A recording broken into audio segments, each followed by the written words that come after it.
안녕하세요. 현실주의자입니다. 최근 시장이 굉장히 힘든 상황입니다.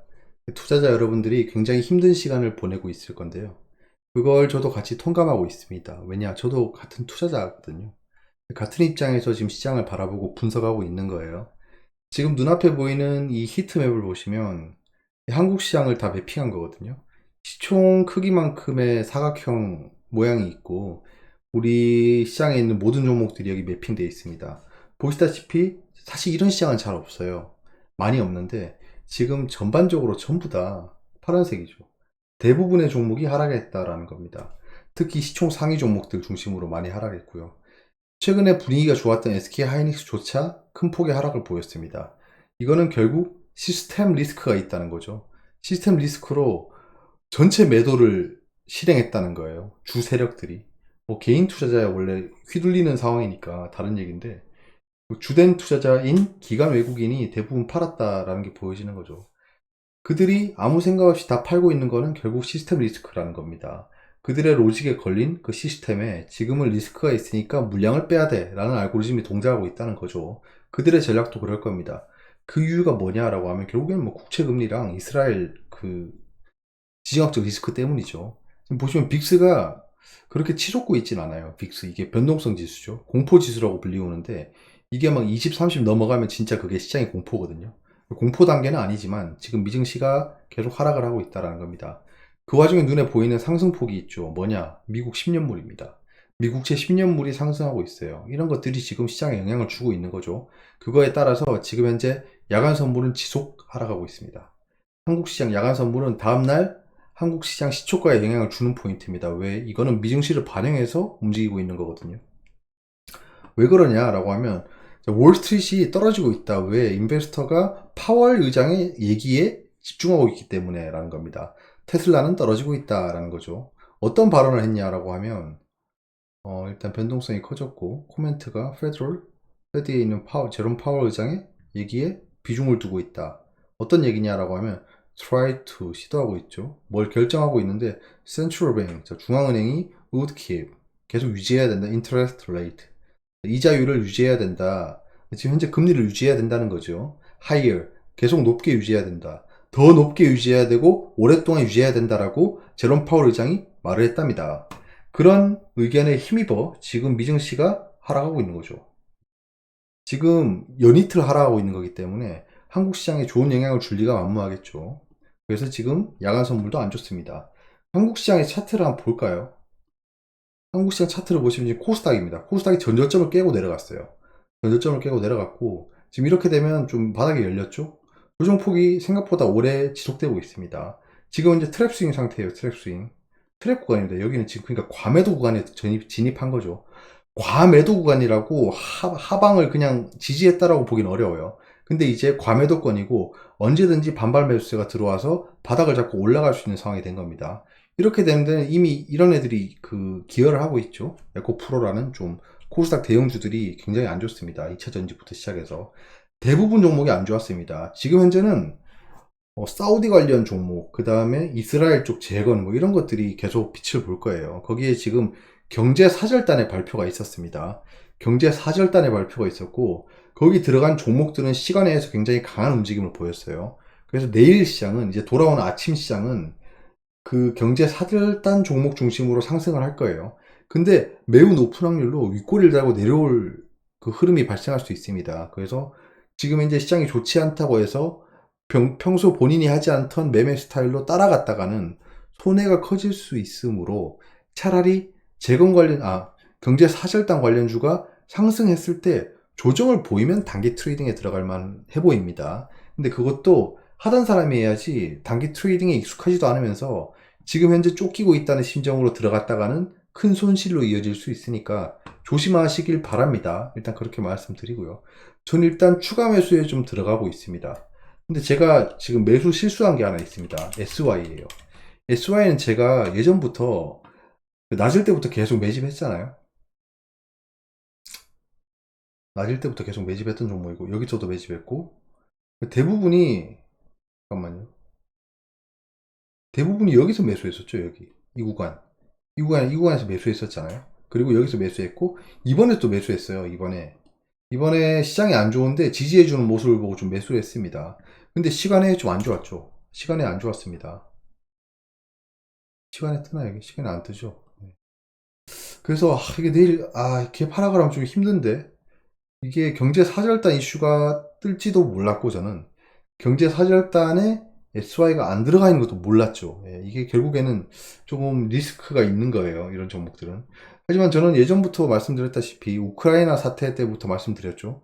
재건 관련주는 반드시 빛을 본다라고 누차 강조를 드렸고 지금 현재 이런 흐름이 나오고 있는 거죠. 그게 이때였잖아요. 이때였잖아요. 일단은 계속 지켜볼 예정입니다. SY 등등의 재건 관련주는 반드시 한 타이밍이 올 거기 때문에 여기서 쭉 떨어질 수 있어요. 쭉 떨어질 수 있는데 언제든지 다시 올라갈 수 있는 테마라는 겁니다. 그래서 뭐 몰빵을 하지 않으시되 좀 기대를 가지면서 보면 어떨까 합니다. 정치 테마주 관련도 좀 들어가고 있고요. 일단 추가 매수를 좀 하는 구간으로 생각하고 있습니다. 전 지금부터는 추가 매수를 하면서 좀 대응하는 게 좋을 것 같아요. 근데 분할 매수를 철저하게 못 하실 것 같으면 바닥을 기다렸다 매수하시는 게 맞습니다. 제가 생각했던 가격대에 왔는 종목들을 매수하기 시작한 거거든요. 그 와중에 SY는 생각했던 가격이 아니고 지지해주는 흐름과 그 다음에 주목받을 테마를 생각해서 매수한 건데 장 이후에 지금 악재 아닌 악재가 발생해가지고 내일 좀 조정을 보일 수도 있습니다. 오늘 추가 매수는 완전히 실패하는 거죠. 지금 제가 최근에 단기 수익으로 들어가고 있는 게 에코프로랑 코스닥 레버리지였는데 지금 코스닥 레버리지가 굉장히 안 좋아요. 예. 코스닥 레버리지도 그래서 추가 매수 구간에 들어와서 지속적으로 추가 매수를 할 예정입니다. 반등할 때 털지 홀딩을 하실지 좀 볼 거예요. 지금 이거는 전저점을 깼기 때문에 트랩 상태고 내일 갭 상승을 해서 올라가 주지 못하면 여기서 계속 횡보할 수 있는 상황입니다. 여기서 더 떨어지는 건 쉽지 않고요. 사실 생각해보면 더 떨어지는 건 쉽지 않아요. 떨어지더라도 밑꼬리 달면서 계속 올라올 겁니다. 그게 하락의 끝이냐? 그렇진 않을 수 있어요. 거래량이 좀 동반돼야 됩니다. 신용 반대 매매가 나오고 있는 구간이고 지금 역대급 신용 반대 매매가 요 구간에 나오고 있어요. 굉장히 많이 하락했습니다. 근데 생각해보면 2022년 10월부터 계속 올랐어요. 이거를 잊으시면 안 됩니다. 여러분들이 이걸 잊으시면 안 되는 게 계속 상승 추세를 그리다가 여기까지 하락했는 걸 생각하더라도 지금 상승하고 있어요. 계속 상승하고 있는 구간입니다. 조정을 보인 거예요. 조정을 보인 거. 이거를 좀 상기하셔야 됩니다. 지금 현재가 힘들다고 해서 시장이 망하고 있는 게 아니에요. 많이 상승한 다음에 조정을 보이고 있잖아요. 이걸 좀 생각하시면 좋을 것 같아요. 그러니까 지금 힘들다고 시장 전체가 힘들었던 건 아니라는 겁니다. 코로나 때 생각해 보시면 또 바로 떠오르잖아요. 그때 대비해서 굉장히 많이 올라와 있고 지금 조정을 보이고 있지만 언제든지 다시 이렇게 올라갈 수 있고 언제든지 다시 떨어질 수 있다를 상기하시면서 대응을 하는 게 좋을 것 같아요. 주된 뉴스도 별로 없어요. 지금 뭐 이런 얘기도 있습니다. 검은머리 외국인이 개미를 등쳐먹는다. 공매도에 대한 이슈가 계속 발생하고 있어요. 시장이 괜찮아지거나 주목을 받는 섹터가 나오면 그거는 공매도일 확률이 높습니다. 지금 현재 공매도 잔고가 많은 종목들, 거기에 공매도 들어간 가격대가 이제 손절이 들어갈 수 있는, 시스템적으로 손절이 들어갈 수 있는 가격대에 온 종목들이 굉장히 많이 오를 수 있어요. 예전에 제가 한번 분석해 드린 적 있잖아요. 그거랑 비슷한 접근법으로 들어가시면 어떤 종목이 상승할지는 조금 추려집니다.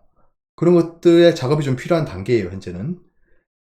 그리고 시장을 이렇게 좀 리뷰를 하고요. 지금 현재 시장에서 할 수 있는 게 없습니다. 할 수 있는 게 없어요. 지금 공격적으로 매수를 들어갈 타이밍도 아니고 그냥 점진적인 불안 매수를 하면서 반등을 기다리는 거죠. 어찌되었건 시장에 나온 이슈는 계속 닳고 다른 이슈입니다. 늘 말씀드리는 거예요. 늘 말씀드리는 거. 근데 제가 말씀드리는 그 타이밍에 시장이 하락하고 있고 바닥이 어딜지 모를 정도로 계속 하락하고 있으니까 그게 받아들여지지 않고 저 말은 너무 희망적이야. 너무 장밋빛 미래야 라고 생각할 수 있습니다. 근데 그런 얘기는 늘 들어왔어요. 에코프로 때도 그랬고 코로나 때도 그랬고 예전에 미중 무역 분쟁 때도 똑같은 의견이었어요. 지금 현재 죽을 맛인데 지금 현재 시장이 계속 하락하고 있는데 왜 자꾸 너는 상승한다고만 얘기를 하냐라고 하지만 시간이 지나면 상승해 있고 조정을 보이면 언제든지 상승을 하고 시장이 약간 왔다 갔다 하는 거예요. 그래서 오늘 약간 이런 것들을 좀 상기해 봤으면 좋겠다 싶어서 카톡방에 있는 현자님들하고 미리 얘기를 했었는데 워렌 버핏씨가 생각하던 여러 가지 명언이 있어요. 그 중에 쭉 있는데 절대 돈을 잃지 말라. 잃지 말라는 게 결국에는 섣불리 매도하지 말라는 거죠. 섣불리 매도하지 말라. 그리고 이 말이 중요했습니다. 주식시장은 조울증 환자라는 것을 기억하라. 이 말을 곱씹어 보면 굉장히 이분이 시장에서 얼마나 고된 경험을 했는지를 알 수 있는 거죠. 시장에 얼마나 진짜 조울증 걸린 것처럼 왔다 갔다 했으면 이분의 격언이 주식시장은 조울증 환자라는 것을 기억하라. 예, 조울증으로 보이는 상황을 엄청나게 많이 봤다는 거잖아요. 하긴 몇십 년을 투자하셨으니까 그런 경험치가 쌓여 있을 겁니다. 쭉 읽어보면 약간 좀 주식 투자를 어떻게 하면 대가가 되는지를 좀 느낄 수 있어요. 저도 저분만큼 뭐 할 수도 없겠지만 저분의 마음가짐을 벤치마킹하려고 노력을 많이 합니다. 그래서 현자님들도 한 번씩은 굉장히 침착하신 것 같다라는 의견을 주는 게 그냥 저도 이렇게 생각하기 때문입니다. 들어갈 수 있을 때 들어가고 조정을 보이더라도 좀 버티는 거죠. 예, 왜냐하면 내가 들어간 타이밍이 있기 때문에. 어차피 저는 코로나 때부터 시작했잖아요. 그래서 지금부터 코로나 때까지 하라 그래도 저는 일단은 버틸만 한 거예요. 그리고 최근에 들어갔던 종목들 중에 익절한 것들도 많기 때문에 그런 걸로 계속 상세를 시키는 겁니다. 그러니까 그냥 뭐 느긋하다기보다는 그냥 아직은 좀 괜찮아 라는 마인드가 생기는 거죠. 그리고 이런 걸 생각하는 겁니다. 아, 주식시장은 조울증 환자였지. 지금 조울증 단계구나. 굉장히 우울한 단계구나. 그럼 다시 언제 헤헤 웃으면서 바뀔 줄 모르는 겁니다.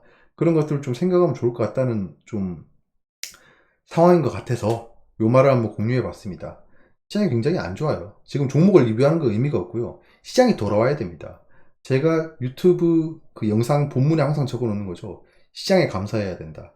시장이 돌아와야 돼요. 지금은 시장이 우울한 단계고 언제든지 돌아와서 상승할 수 있는 추세 안에 있다는 것만 기억하고 있으면 좋을 것 같습니다. 내일 시장 대응 때는 종목 중심으로 한번 보도록 하겠습니다. 감사합니다.